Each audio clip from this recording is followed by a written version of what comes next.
Oh, hi. Fancy seeing you here. It's always so wonderful to be able to have this time to spend with all of you. And I just appreciate you tuning in. It's December. We're nearing the end of the year. We're in the final days officially of the fall season. The winter solstice is approaching. It's this week, you guys. Thursday, December 21st is the winter solstice. And, just a reminder, the winter solstice is the first day of winter. It's also the day of the year with the shortest amount of daylight. So a lot of people have different names for the winter solstice. Some people call it the first day of winter. Other people will call it Yule. There's lots of traditions and spirituality and spiritual meaning behind the winter solstice. I like to celebrate the solstices and the equinoxes mainly just as a demarcation in our growing season and what our bodies, our physical form, and our natural forms are seeking. Being someone who spends a lot of time with plants and with their hands in the soil and accepting the energy and the blessings from the sun and the weather patterns and all of that. My body has kind of fallen into the rhythm of the seasons as well. And every season brings something new and exciting and a transition. And to be honest with you, winter has become one of my favorite seasons. Really sure why. Maybe it's because there's more of an invitation for peacefulness or mindfulness or just introspection, the ability to just move a little slower through the ether, right? There's also time for celebration and time for reflection. And I have just really come to value those opportunities, especially, in comparison to the heat, on the other side, the heat of the summer solstice in mid-June when we're going, and our growing spaces are thriving and everything is abundant and we're being pulled in so many wonderful directions and it's so exciting and our bodies are nourished by the warmth. On the flip side, as we approach the winter solstice, we have the mirrored opportunity to pause and rest, take in the coldness, the darkness, and just be restored in that. And I think there's a lot of beauty and power that can come from just acknowledging how the earth is moving, where we are on the earth in our physical form, being creatures of the earth, and just kind of tuning in for just a smidgen of time. So if you have a couple moments on Thursday, I'm going to share a couple of practices that you could do. And although this could definitely be a spiritual application for you, and I see it more of just time to reflect, a moment of reflection, if you will. So in today's episode, that was kind of a lengthy intro, but in today's episode, I am going to share with you a couple ways I like to celebrate the solstice. And then I'm also going to walk you through a guided reflection process of your growing practice this year and help to set some intentions for the year to come. So it's going to be an exciting little episode today. I'm, like I said, really glad that you've tuned in, and let's go ahead and get started.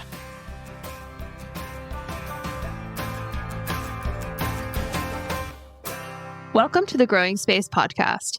I'm your host, Farmer Erin, owner of The Patio Farmer, and I believe that no matter what size space you have, you can grow food at home. Tune in each week as I share my best tips, tricks, and encouragement for tending to homegrown edible plants. I'm here to support your food growing journey.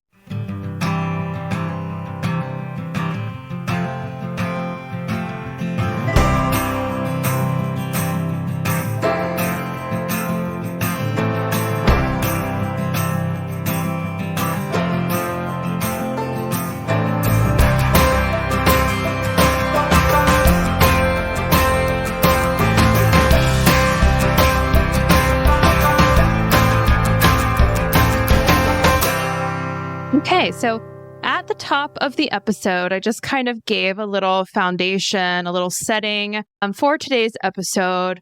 So as we approach that winter solstice on Thursday, our shortest amount of daylight for the next 365 days, I just wanted to share with you a couple of ways that you could mark this day. Now, it's Thursday, the 21st of December, so it's before all of the holiday madness, or maybe you're like mid-madness and you could really use just a moment to pause. You could have a mindfulness about the solstice all day on Thursday, even if you just have 5 minutes to pause and reflect and mark the day.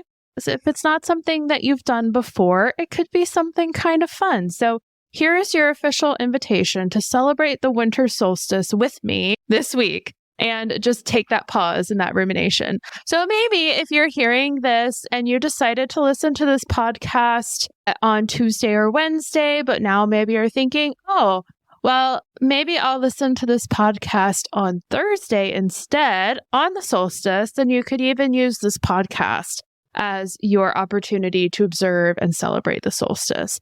So if you want to pause for now and return on Thursday, honestly, no hard feelings. I would totally respect that and honor that decision.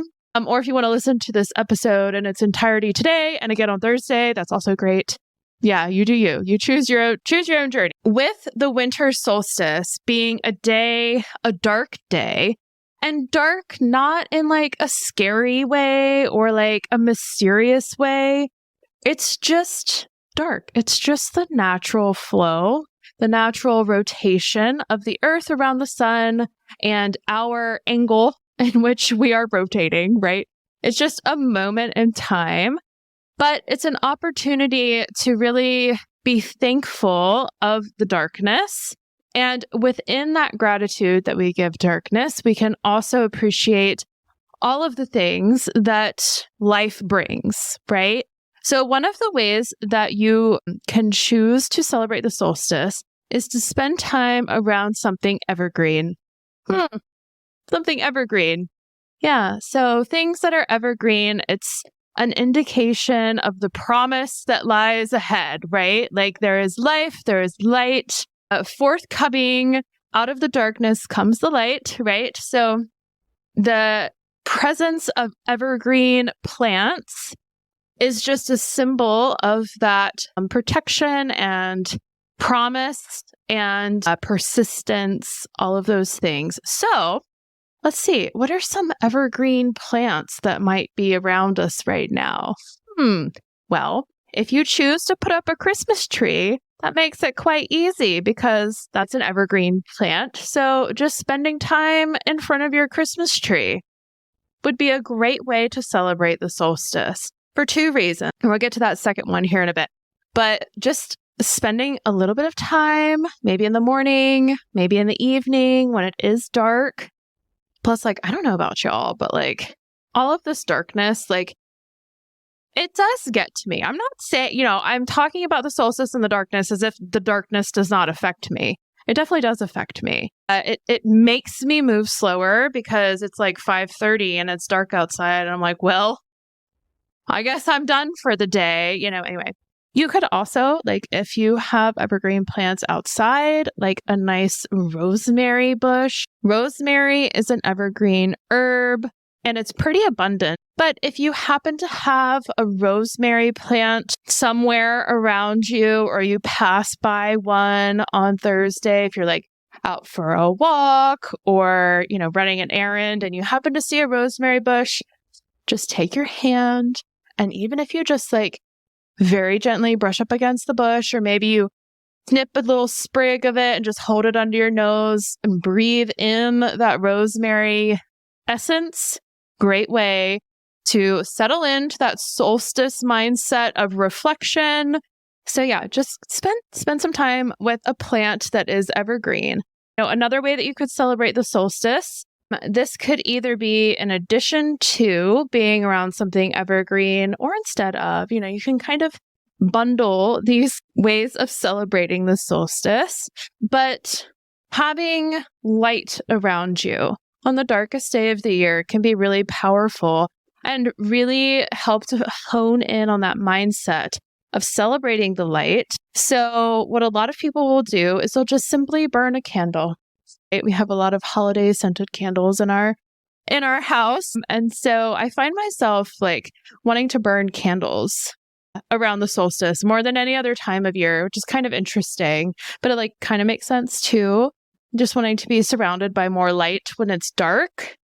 So you can burn a candle, having that light, that beacon of what lies ahead, reminder that light is ever present, and just burning a candle. Now, if you also have lights on your Christmas tree, if you have a Christmas tree up, then you could turn the lights on your Christmas tree. And you could sit in front of your evergreen tree with the lights as a symbol of the solstice. Another way to celebrate the solstice is to feast. And by all means, the holiday season, we just wrapped up Thanksgiving. Maybe some of you have been feasting with your Hanukkah celebrations, and now we're entering into Christmas. The Christmas season is upon us, and maybe you're being inundated with all these really tasty pastries and holiday parties and gatherings and catching up with people you haven't seen in a while and feasting. Maybe on Thursday, indulge in something. It doesn't necessarily have to be a feast, although don't let me hold you back. Like if you want to go all out and make a beautiful banquet, have at it. You can invite me over if you want. I'm just kidding. Another thing that the solstice beckons for or asks for is rumination, the kind of dormancy of winter. It calls for more of an introspection mindset and to reflect, to bring some mindfulness into, kind of digesting everything from the year, the 3 seasons that have brought us to this point. And then also to take those learnings and take those observations and turn them into intentions or like opportunities for restoration for the new year. So I think in winter, there's a lot of healing. You're able to kind of gather your stores of energy again. Winter can just be really restorative if you allow it to be. And it can also be really intentional and a great time for planning, which is why so many of us are kind of in this planning mindset right now, which I am also in a super big planning mode right now. I really look forward to that in like late fall and all through the winters when I just get to plan mainly for my business, but also like some personal things as well. So I have a little gift that I'm going to share with you. I will link this in the show notes for you. So be sure to check it out. And I'm going to walk you through it now. This is a worksheet that I created last year, around this time last year. It's part of my 2023 planning calendar, or my 2023 planning calendar was really focusing and honing in on 6 master skills for growing food at home. And the last master skill, or the 6th master skill that the calendar discussed, was all around reflection and gratitude, because that is a skill really, or something that can take practice. And I think it's a really important part of our growing journeys and our growing processes to reflect and be grateful for all that we have learned and for all that lies ahead, right? Or the way that I organized this calendar for this year was I walked through these different master skills, and each master skill had a worksheet. Like the odd numbered months would be the introduction of the master skill, and then on the even numbered months would be the worksheet.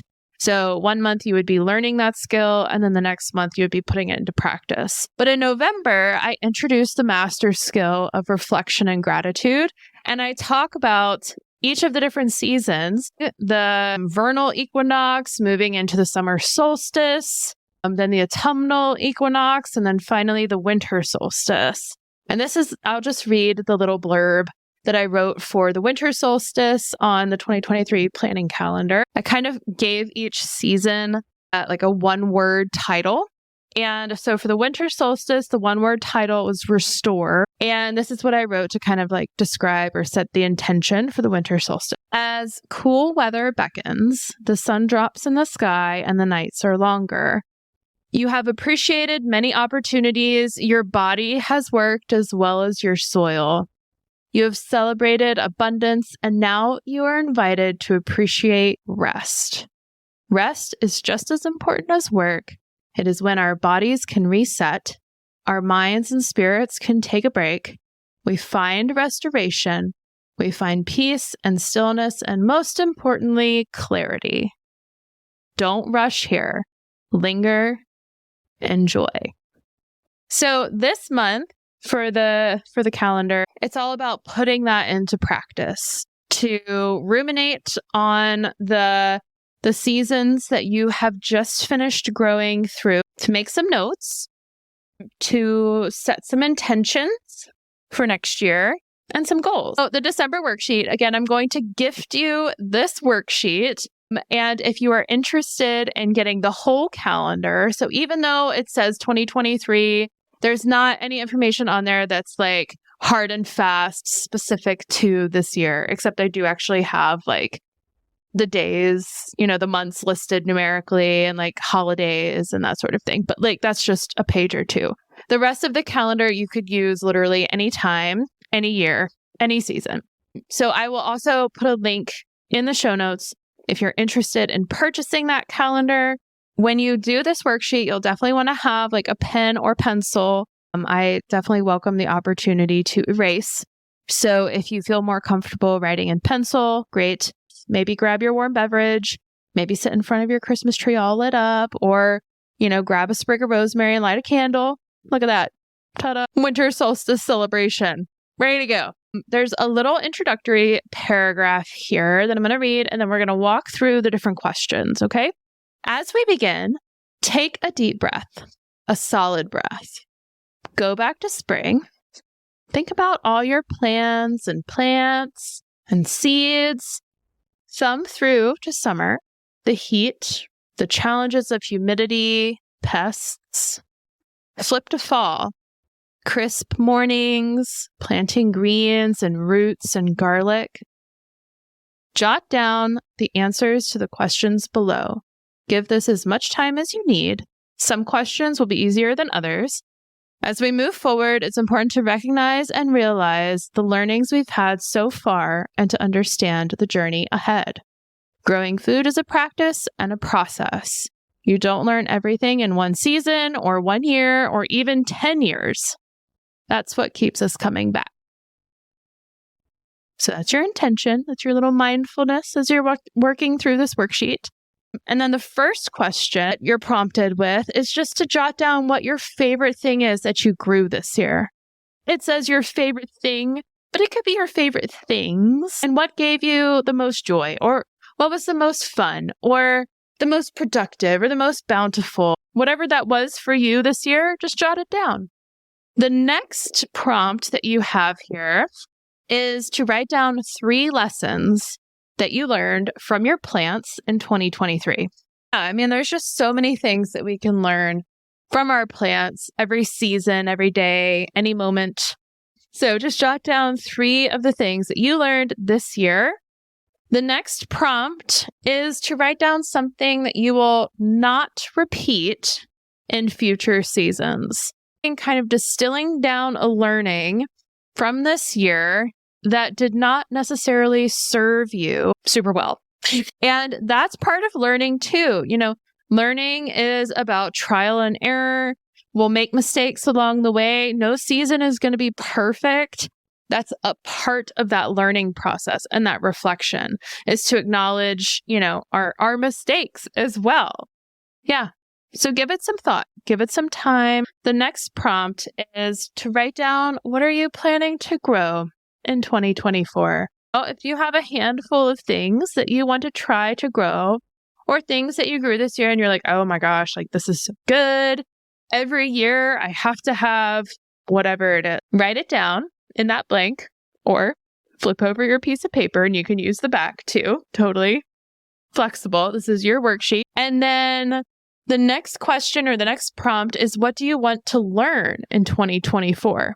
So this is just in general. What kinds of lessons and new learnings do you want to set up for yourself in 2024? If there are things outside of your growing practice or even tangentially related to growing food at home, jot those down too. That's cool. What do you want to learn in 2024?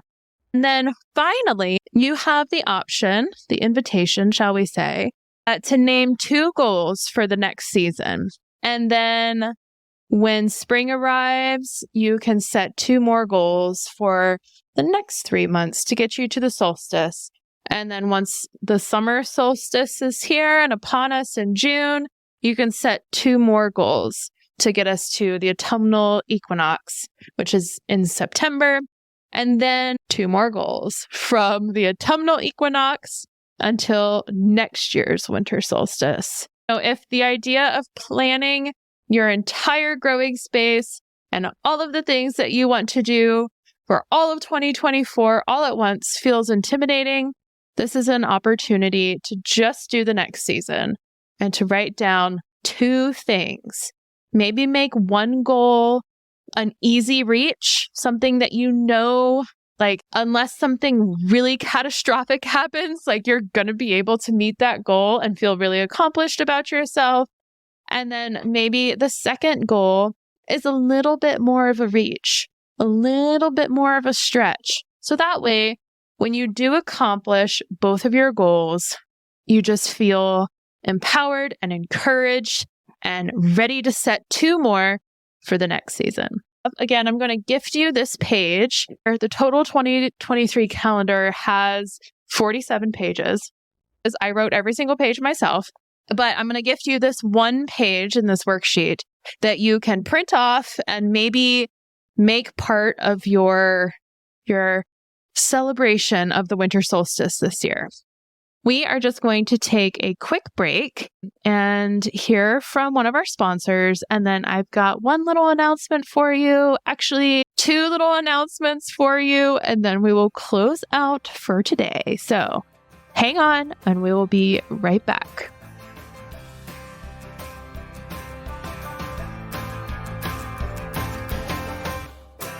This podcast is sponsored by Plant Club by the Patio Farmer. Plant Club by the Patio Farmer is a monthly subscription service I started in 2020. It's a membership-based opportunity to take your growing journey to the next level. With 4 different membership options, you get to decide the amount and kind of support that's right for you. All Plant Club members receive access to my online community through a platform called Circle. Having access to this platform allows members to share pictures, ask questions, celebrate harvests, and get to know each other. All Plant Club members also have access to free seeds each month, along with information on how to plant and tend to their crops, with seeding instructions and downloadable resources from the Patio Farmers Resource Library. Membership starts at just $14 a month. Join Plant Club today by visiting my website, thepatiofarmer.com/membership. My first little announcement for you is this is the last brand spanking new episode of the Growing Space podcast for this year. Yeah, I know. Crazy. Isn't that crazy? Next week on the 26th, even though I'm not recording a new episode, I am going to reshare one of my previous episodes with you, one of my earlier episodes that had a slight technical mishap. Yeah, it's the cover crop episode. So I am going to re-edit that content for you and rebroadcast that episode because I've had several people reach out to me since that one went live asking for some edits because I'm still new to podcasting and so are my editing skills. So thank you for your patience there. So you'll have that to look forward to. And then you'll have brand new content starting on January 2nd. The second big announcement to share with you is that I have forecasted all of my Plant Club themes and grow kits for 2024. Sometimes that comes a little easier or it's more beneficial to me as a business owner to plan for the whole year. And especially with something like Plant Club, my monthly membership service, it's really helpful for me to forecast that out. And I share that with everybody around this time of year so that you can take a gander and see if you want to join Plant Club, which, like, if you were to ask me, there's no question. Like, everybody should be in Plant Club because it's so much fun. And it's a great way to really strengthen and deepen your growing practice and your growing journey with me right there with you every step of the way. So if you're interested, you want to check out those different levels of Plant Club membership and what we're going to be focusing on each month, then 100% check that out. I will put the link in the show notes.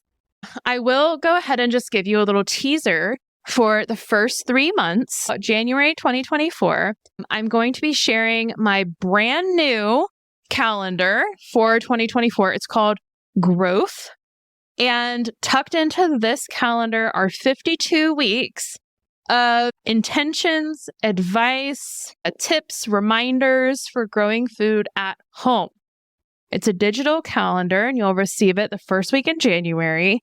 Also, to go along with that are 5 of my favorite herbs and companions for growing spaces.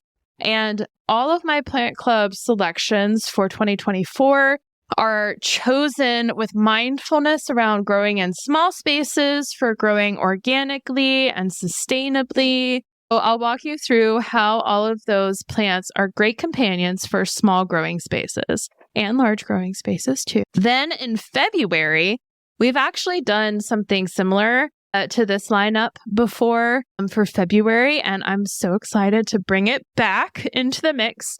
But we're going to be starting tomatoes inside from seed. I know, so exciting. So I have 2 different varieties of tomatoes that I'm going to share with you. One is a cherry tomato and one is a paste tomato. And I will tell you why I chose those 2 types of tomatoes out of all, like, the massive plethora of options as far as tomatoes go, why I chose those 2. You'll also get a little seeding tray with a greenhouse dome and expandable peat pots to plant your seeds in. And so cool. This is so cool. But there are grow light bulbs that I'm going to be sharing with Plant Club members. So you can literally use any light fixture that you have that takes a regular light bulb. You can use this light bulb and it's a grow light. I know. So great. So you can literally, like, if you have a lamp in your dining room, a lamp in your office, wherever you have a lamp or a light fixture, just screw in that little light bulb and ta-da, now it's a grow light. So cool. And then in March, we're going to be growing lettuce. Now, lettuce has been part of the Plant Club lineup. In fact, lettuce was the very first thing we grew in Plant Club. Oh my gosh. So I'm bringing it back.